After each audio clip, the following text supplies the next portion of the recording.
ஸ்ரீமதே ராமானுஜாய நமஹ. ஆண்டாள் திருவடிகளே சரணம். மாதங்களில் நான் மார்கழி கிருஷ்ண பரமாத்மா சொன்னது.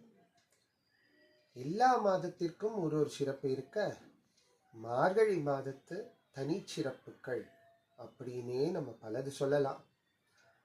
எல்லாருக்கும் இப்போ தெரிஞ்சு காலையில் சீக்கிரம் எழுந்துப்போம், தெருவில் வீதி பஜனை உண்டு, இந்த மாதிரி எல்லாம்.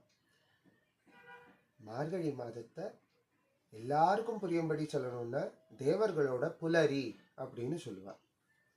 அடுத்தது, மார்கழி மாதத்தில் சயின்டிஃபிக்காக சொல்லணும்னாக்கா நமக்கு வெளிமண்டலங்களில் இருக்கக்கூடிய எல்லா நல்லவைகளும் நமக்கு சேரத்துக்கான அனுகூலம் கொடுக்கக்கூடிய காலம் அப்படின்னு சொல்லலாம். சரி, இதை ஏன் ரெண்டையும் ஒன்று சேர்க்கிறோம்? இறைபக்தியும் நம்மளோட வாழ்வியல் முறையும் தான் நம்மளோட ஆரோக்கியத்தை பற்றியும் எல்லாத்தையும் பற்றியும் இருக்கு. அப்படி இருக்க நம்ம இறை பக்தி எப்படி பண்ணணும்? உட்கார்ந்த இடத்துலையே கிருஷ்ணா ராமா கோவிந்தானாலும் அதே பக்தி தான். க்ஷேத்திர விசேஷங்கள்னு இருக்கிற போது கோயில்களுக்கு போய் அங்கே போய் இறைப்பணி பண்ணி இறைவனை மனதார பாவித்து பக்தி பண்ணினாலே அதற்கு ஒரு தனி சிறப்பு உண்டு என்னைக்கும். அதுபோல இந்த மார்கழி மாதத்தின் சிறப்பு ஆண்டாள் அருளிய திருப்பாவை 30 பாசுரங்களும் 30 நாட்களுக்கு தனிச்சிறப்பு. அப்படி இருக்க ஒரு பாசுரங்களும் மணிமணியாக முத்தாக நமக்காக ஆண்டாள் அருளி இருக்கா. எப்படி நம்ம இருக்கணும், எப்படி நம்ம பக்தி பண்ணணும் அப்படின்னு பலத இதுல மேற்கோள் காட்டி இருக்கா. ஒரு பாசுரத்துலயும் ஒரு விதமா பெருமாளையோட பிரீத்தி பண்ண எப்படி, பெருமாளை சரணாகதி பண்ணுவது எப்படி, நம்ம மானுடர்கள் எல்லாம் இந்த வையகத்துல எப்படி பக்தி பண்ணி சரணாகதி அடைஞ்சு நம்ம ஆண்டாளை வழி போய் ஆண்டாள் வழி சொல்வது போல் நாம் இறை பக்தி பண்ணி இறைவனை சென்றடைதல் அப்படின்னு பலது காமிச்சிருக்கா. அந்த ஒரு பாசுரங்களுக்கும் இருக்க ஏற்றம் தனிச்சிறப்பு. அழகுல அழகு சேர்க்கறதுன்னு சொல்ற மாதிரி எல்லோருக்கும் இந்த லௌகீக வாழ்க்கைக்கும் நமக்கு இன்னைக்கும் நிலையானது நமக்கு ஒன்று உண்டு என்றால் இறையருள்.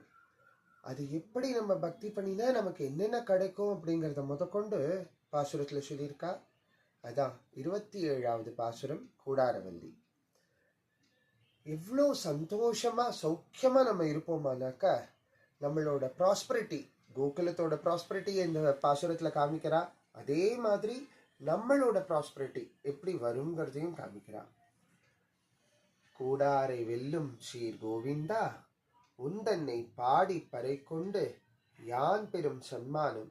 என்ன சன்மானம் கிடைக்க போறது உன்னை பாடி பறை கொண்டு? நாடு புகழும் பரிசினால் நன்றாக சூடகமே தோள்வளையே தோடே செவிப்பூவே பாடகமே என்றனைய பல்கலனும் யாம் அணிவோம். இது எல்லாமே ஆவரண வகைகள். இந்த மாதிரி ஆவரணங்கள் எல்லாத்தையும் அணிஞ்சுண்டு ஆடை உடுப்போம் அதன் பின்னே பால் சோறு. நன்கு புத்தாடை அணிஞ்சுண்டு அதன் பின்னே பால் சோறாம். கோகுலத்துல கேட்கவா வேணும்? மேய்ச்சியர் ஆய்ச்சியரோட சேர்ந்து அவ்வளோ சௌக்கியமா பால்களும் வெண்ணெய்களும் திரண்ட இடம் இல்லையாது. அப்படி இருக்கிற இடத்துல அதன் பின்னே பால் சோறு. அது எப்படி இருந்தாலாம்? மூடனை பெய்து முழங்கை வழிவார. அப்படி நமக்கு முழங்கையில வழிஞ்சு வரணுமா நீ? அந்த மாதிரி அக்கார் அடிசல்னு சொல்லுவாத பால் சோறு. பால்லையே தெளிய பண்ணி நெய் நிறைய சேர்த்து எல்லாம் பண்ணி நம்ம பெருமாளுக்கு தித்திப்பு சேர்த்து பெருமாளுக்கு சமர்ப்பிச்சுட்டு எல்லாரும் எடுத்துக்கிறாளாம். அதன் பின்னே பால் சோறு கூடியிருந்து குளிர்ந்து. எப்படி தனித்தனியா இருந்தெல்லாம் இல்லை. இப்போவே ஒரே ஆத்துல யார் இருந்தாலும் அம்மா தனி ரூம்ல, அப்பா தனி ரூம்ல, குழந்தைகள் தனித்தனி ரூம்ல உட்காந்துருக்காங்க. அப்படியெல்லாம் இல்லை. என்னைக்குமே எல்லாருமே கூடியிருந்து குளிர்ந்து அப்படின்னு சொல்லிதான் ஆண்டாள் பாடியிருக்கா.